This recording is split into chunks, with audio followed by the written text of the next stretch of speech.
The first thing that will impede us from accessing our divine rights often is the crowds, often is the feeling that we are in at the expense of those who are out. Secondly, as I read this text, second thing that will impede us is ceilings.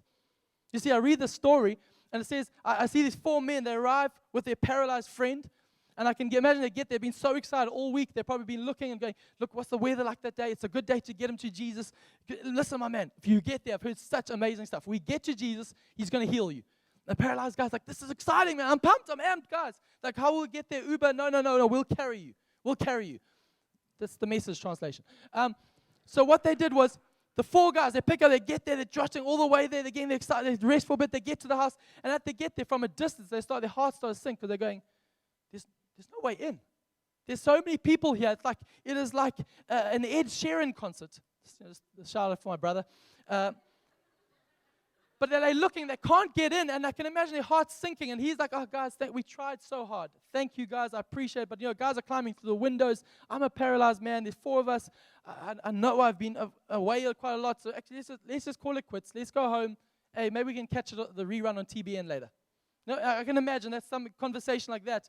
But I love these 4 guys. I can imagine them. As soon as they see the crowds and their hearts are dismayed, they're seeing the crowds. I can almost imagine as one, the 4 friends just going and lifting their eyes. And as soon as their eyes go to the roof, they're like going, are you thinking what I'm thinking? I'm amped. Are you keen? I'm fine. My insurance is paid up. Let's do this thing. He's paralyzed already. What's the worst that can go wrong?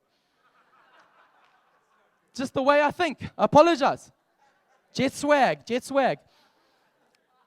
But I can imagine the paralyzed man going, guys, come on. No. Hold it back, guys. I love the fervor. They're like, no, buddy.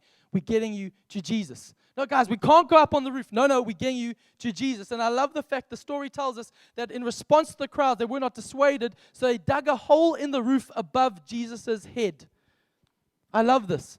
And I want to tell you that so often I think our hearts can get dissuaded or distracted from the purposes that God has got for us because we are so easily seduced by low expectations. I think that if the great Tale of Two Cities was written about our society today, about us here in South Africa, I think they would start, Charles Dickens would start off by saying, it was the worst of times, it was the worst of times. Because most of us have low expectations of our government, low expectations of our financial system, low expectations of our bosses, low expectations of our marriages, low expectations even of leaders in general, and we come in our lives with low ceilings over our lives, and it's easily satisfied. Maybe say things like this, of course I didn't get the promotion. The boss has always had it in for me. We say that, what else did you expect from the government? I always let myself down like that. I've even heard myself at times say things like, I just got to get through the season. It's not a spacious season for me. We start saying, if I had a different boss, because my boss he's the cap on my growth. My leader in church, they just are not releasing my potential.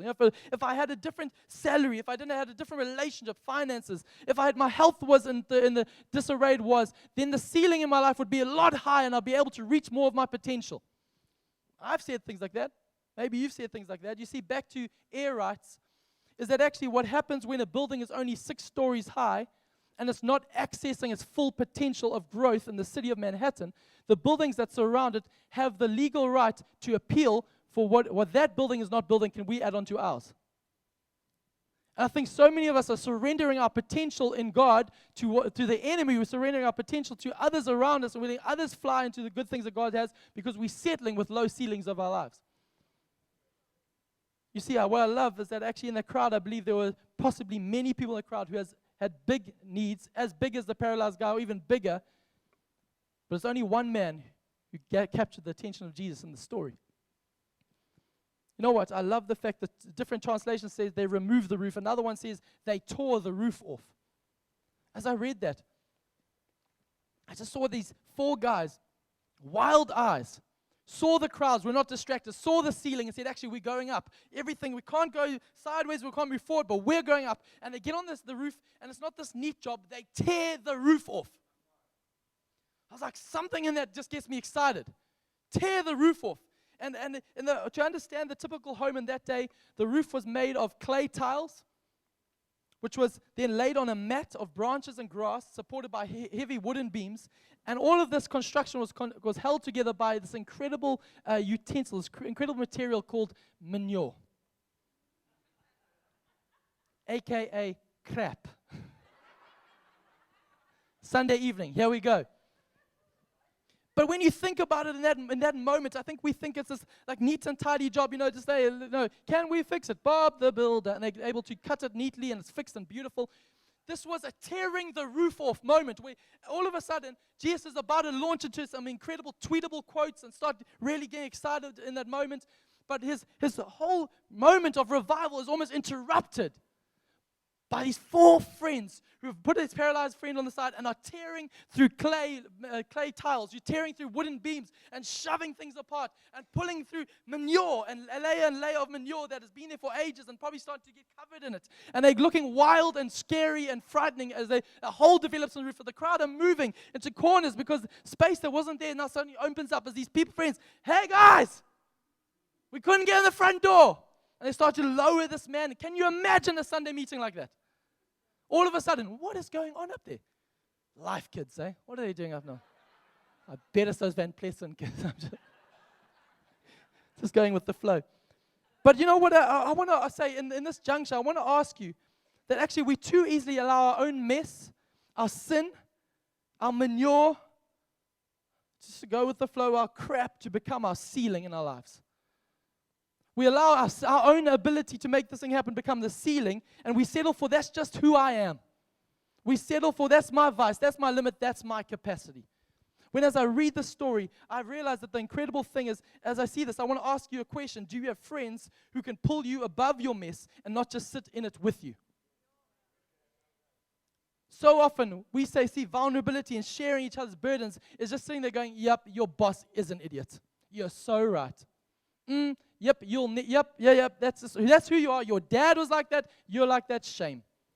That's just your status in life. We have friends that sit with us and we think it's encouraging each other when actually true friendship are people who will pull us above our mess.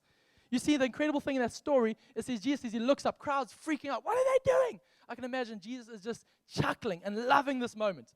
Because it says this, seeing their faith, not the paralyzed man, the 4 friends. It says, seeing their faith, he turns to the paralyzed man and says, your sins are forgiven.